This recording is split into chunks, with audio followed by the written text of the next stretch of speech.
Hello students, previous video में हमने discuss किया था about potential energy due to system of charges. System of charges में हमने फॉर टू चार्जेस और for more than two charges दोनों के लिए कंप्लीट कर लिया था डेरिवेशन भी, और उन पर बेस्ड क्वेश्चंस भी हम लोग कर चुके थे। ठीक है, प्रीवियस जो लेक्चर था हमारा वो potential energy due to system of charges पे बेस्ड था, उस पर हमने क्वेश्चन किया था। ठीक है, मैंने दिया था, उसका सोल्यूशन मैंने आपको करवाया था। ठीक है, आज जो है आपका नेक्स्ट टॉपिक शुरू करेंगे। अब इसमें दो टॉपिक बचे हैं आपके, इस चैप्टर में दो टॉपिक बचे हैं, फिर आपका कंप्लीट हो जाएगा। अच्छा, एक चीज़ और मैं कह रही थी आपसे, वो ये है कि आपका जो है ये माध्यमिक शिक्षा बोर्ड से आपका रिवाइज्ड सिलेबस आया है, मतलब कुछ पार्ट जो है आपका हटाया है। ठीक है, तो आपका ये जो मैं बता देती हूँ आपको, अभी तक मैंने कितने चैप्टर पढ़ाए हैं। मैंने आपको, ये आपका चल रहा था कौन सा चैप्टर, फोर्थ है मेरे हिसाब से, थर्ड चल रहा था। ठीक है, 3 चैप्टर पढ़ाए, तो 3 चैप्टर में ज़्यादा नहीं हटे हैं, एक दो टॉपिक हटे हैं जहाँ तक जैसे मेरे को याद है आपका।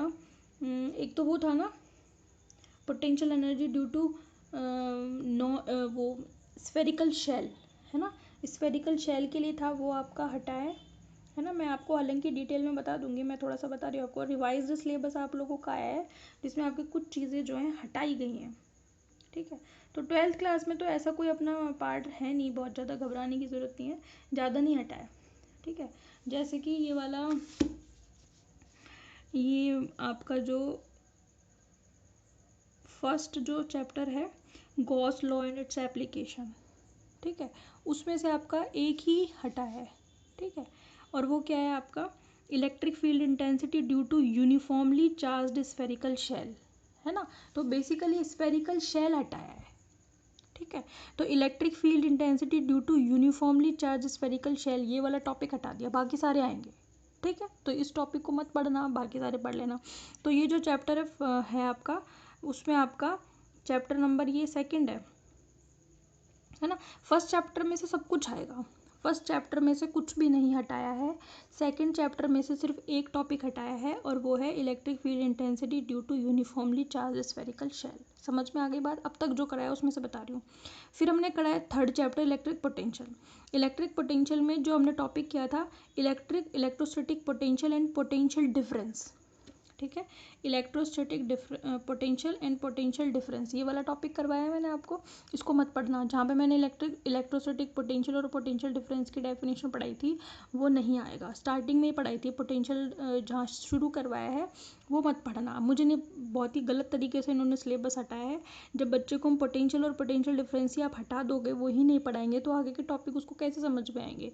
बहुत ही पागलों की तरह सिलेबस हटाया है। ठीक है, कोई बात नहीं, मत पढ़ना, ये नहीं आएगा आपका। बाकी आप तो समझ चुके ही हो, हम सब कुछ पढ़ा चुके हैं इसमें। Electric potential due to a charged spherical shell, charge मतलब जो कंडक्टिंग स्फेरिकल शेल था आपका, वो नहीं आएगा। समझ में आ गई बात आपको, नॉन कंडक्टिंग आएगा। ठीक है ना। इसमें जो चार्ज स्फेरिकल शेल के लिए लिखा हुआ है ना, तो आप इसमें कंडक्टिंग के लिए मत पढ़ना, नॉन कंडक्टिंग पढ़ जाना। समझ में आ गई। तो ये 3 टॉपिक हटे हैं बेसिकली 3 चैप्टर्स में से। फर्स्ट चैप्टर में सब कुछ आएगा, कोई भी टॉपिक नहीं हटा। सेकंड चैप्टर में एक हटा है, यूनिफॉर्मली चार्ज स्फेरिकल शेल के लिए। थर्ड उसमें चैप्टर में आपका इलेक्ट्रोस्टैटिक पोटेंशियल और पोटेंशियल डिफरेंस, एक तो ये टॉपिक हटा है, और दूसरा हटा है आपका electrostatic potential due to charge spherical shell. समझ में आ गई बात आपकी। और बाकी के चैप्टर तो हम शुरू ही करेंगे, तो इन टॉपिक जो इन्होंने बताया उनको छोड़ते हुए पढ़ेंगे बाकी का सिलेबस। ठीक है, तो ये आपका सिलेबस आया है नया, है ना। मैं आपको ऐसा करूँगी कि आपका जो स्क्रीनशॉट है वो भेज दूंगी ना, 11th या 12th के जो भी ग्रुप है उसमें सेंड कर दूंगी। ठीक है, देख लेना आप उसमें। ओके, बाकी तो अब सिलेबस के हिसाब से चलेंगे, आपको टेंशन लेने की ज़रूरत ही नहीं है, आपको सिलेबस के हिसाब से चीज़ें पढ़ाई जाएंगी, तो घबराने की ज़रूरत नहीं है। ठीक है, ठीक है, फिर भी मैं सेंड कर दूंगी। तो अब जो 2 टॉपिक पढ़ाऊंगी वो हैं सिलेबस में। ठीक है, तो वही टॉपिक पढ़ेंगे अपन अब आगे, जो आपके सिलेबस में है।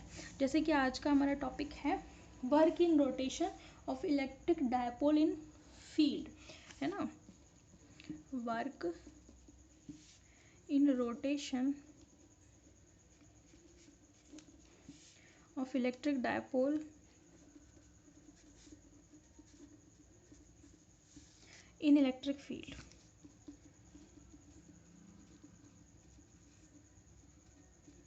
यानी कि किसी डायपोल को जो कि किसी इलेक्ट्रिक फील्ड में रखा हुआ है उसको रोटेट करने में कितना वर्क किया जाएगा।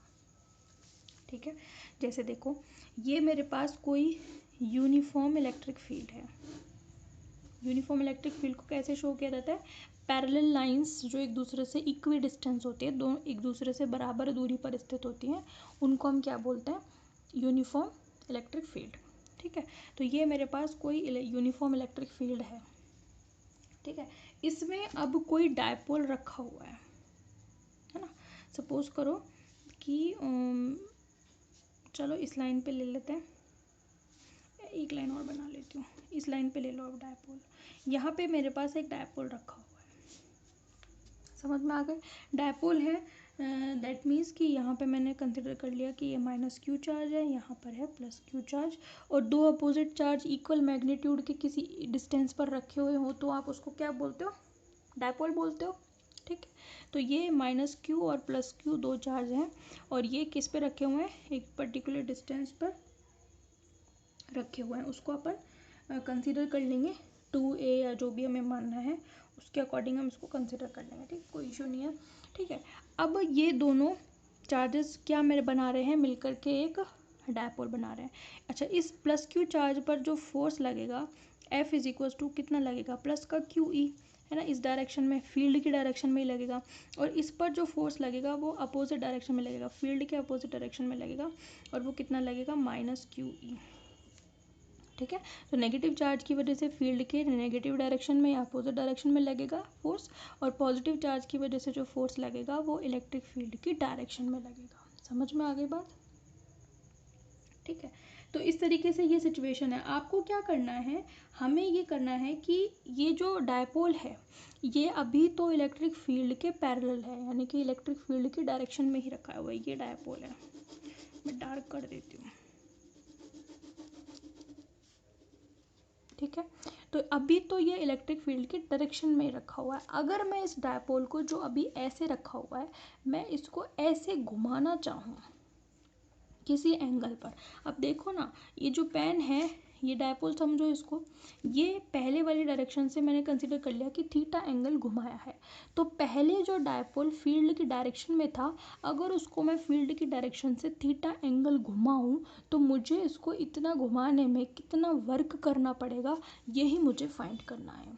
ठीक है, work in rotation of electric dipole in electric field. समझ में आ गई? तो पहले ये सारी सिचुएशन हम डिस्क्राइब कर देते हैं, फिर आगे चलेंगे। तो हम क्या लिखेंगे? Consider a dipole is placed in an uniform electric field.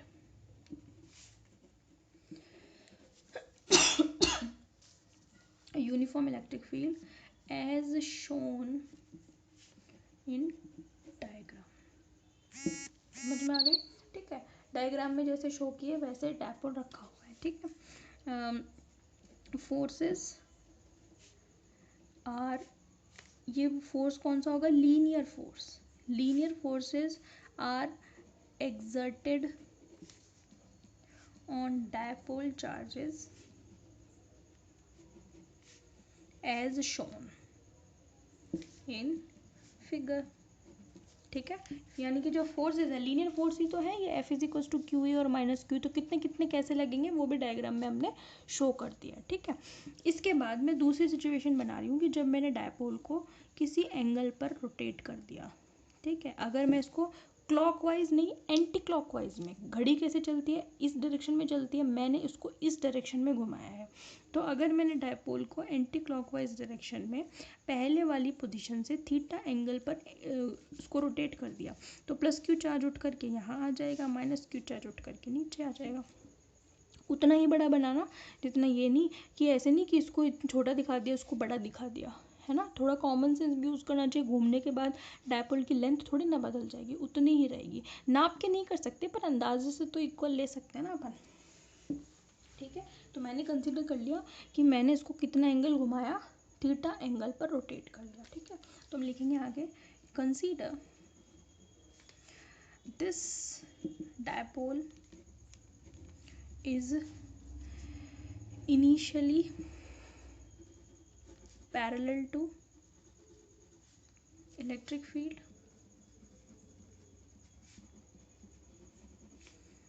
and then this is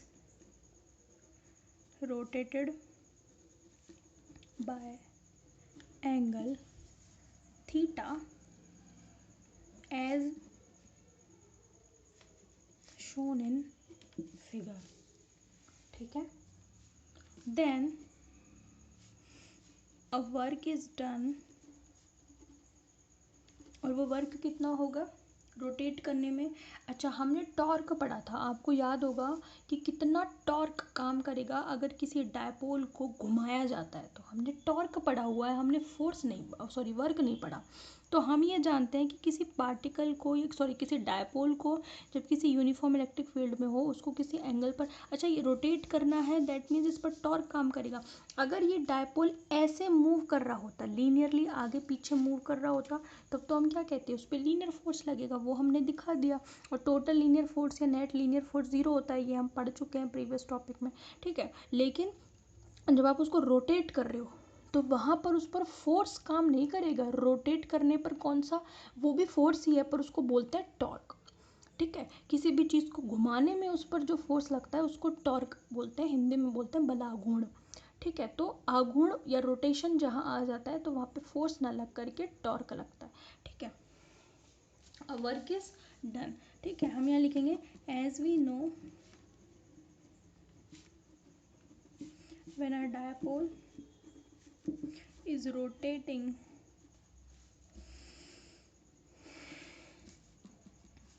in an uniform electric field, then a torque is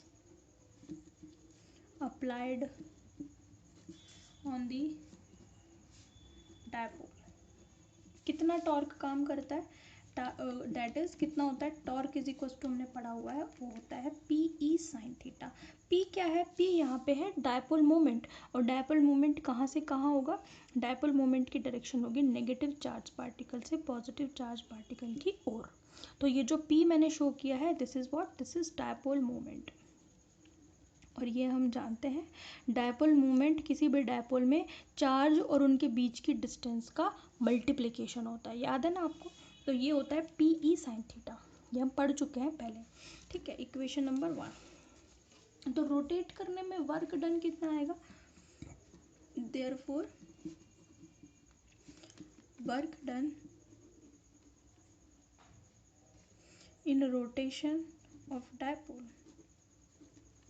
ठीक है, ठीक है, कहाँ से कहाँ तक, फ्रॉम 0 टू थीटा। पहले 0 मतलब जब ऐसे पैरेलल था तो एंगल कितना है, 0 ही तो है। इलेक्ट्रिक फील्ड के साथ डायपोल कितना एंगल बना रहा है, पैरेलल है तो 0 एंगल बना रहा है। और जब मैंने इसको ऐसे घुमा दिया तो कितना एंगल बना रहा है, इलेक्ट्रिक फील्ड के साथ थीटा बना रहा है। तो कहाँ से कहाँ मैंने इसको रोटेट किया है, 0 से थीटा पर रोटेट किया है। ठीक है, तो जो वर्क डन होगा W इज इक्वल्स टू, वो कितना होगा, integration of torque into D theta. कहाँ से कहाँ तक, थीटा इज इक्वल्स टू 0 से theta is equals to theta तक। समझ में आ गई, इसको थीटा 1 कह लो, इसको थीटा 2 कह लो। समझ में आ गई, क्योंकि हमें पता है ना W क्या होता है, वर्क इज इक्वल्स टू होता है फोर्स इनटू डिस्प्लेसमेंट। तो ये तो फोर्स रहा, रोटेशन का फोर्स है जिसको हमने टॉर्क नाम दिया है। डिस्प्लेसमेंट की जगह पर, नॉर्मल डिस्प्लेसमेंट की जगह पर एंगुलर डिस्प्लेसमेंट है। टोटल वर्क के लिए इंटीग्रेशन कर दिया।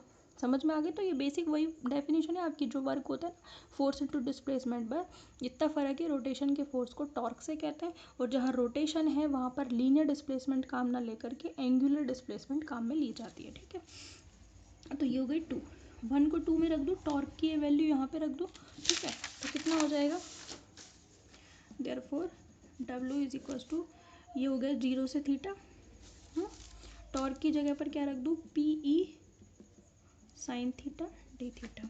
पी ई को बाहर ले लो, कांस्टेंट है, इंटीग्रेशन किसका होएगा, साइन थीटा डी थीटा, 0 से लेकर के थीटा तक, है ना, साइन है ये।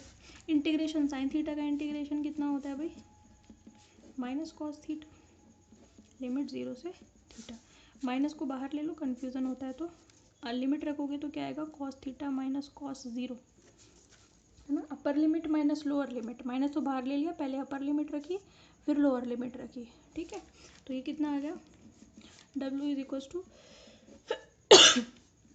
कॉस थीटा, कॉस ज़ीरो की वैल्यू 1 होती है, माइनस को अंदर एडजस्ट कर दो तो W is equals to p E 1 minus cos theta. समझ में आ गई। This is the work done when rotation of the dipole in uniform electric field, ठीक है। तो अब अगर इसमें आपने पार्टिकल को, इसमें स्पेशल केस है कि एंगल आप चेंज कर सकते हो, जैसे अभी तो हमने 0 से थीटा लिया है, कोई कहे कि आप बताओ कि अगर मैं उसको 0 से 90 डिग्री तक रोटेट कराऊँ तो कितना वर्क करना पड़ेगा, तो कोई दिक्कत नहीं है। आप ये जो थीटा 1 है वहाँ पर आपको रखना है 0 और थीटा 2 की जगह पर 90 रखना है, तो लिमिट चेंज हो जाएगी यहाँ पे, ये cos 90 माइनस cos 0 बन जाएगा, ठीक है। cos 90 की वैल्यू 0 होती है ना। तो ये कितना आ जाएगा आपका, पी ई कॉस थीटा आ जाएगा। कोई तो आप फाइंड आउट करना, अगर theta 1 is equals to 0 to theta 2 is equals to 90 degree हो तो डब्लू कितना होगा, जब theta 1 is equals to 0 degree हो और theta 2 is equals to 180 degree 180 हो तो वर्क डन कितना होगा, आपको दोनों सिचुएशन में फाइंड आउट करना है। यहाँ पे लिमिट में बस आप थीटा 1 बराबर 0 टू थीटा की जगह 0 टू 90 और 0 टू 180 कर देना, अपर लिमिट माइनस तो कॉस की वैल्यू चेंज हो जाएगी उस हिसाब से, ठीक है। थीटा की वैल्यू अलग अलग एंगल पर पूछे जा सकते हैं, पेपर में हो सकता है 45 टू 90 पूछ ले, तो आपको पहले वाले की जगह 45 दूसरे की जगह 90 रखना है, ठीक है। तो इस तरीके से आप कर सकते हैं, ठीक है भाई। ओके, तो नेक्स्ट उसमें अपन इस चैप्टर का लास्ट टॉपिक पढ़ेंगे, potential energy of an electric dipole in external electric field. अभी तो हमने वर्क निकाला है, अब हम पोटेंशियल एनर्जी फाइंड आउट करेंगे, ठीक है। Okay, thank you.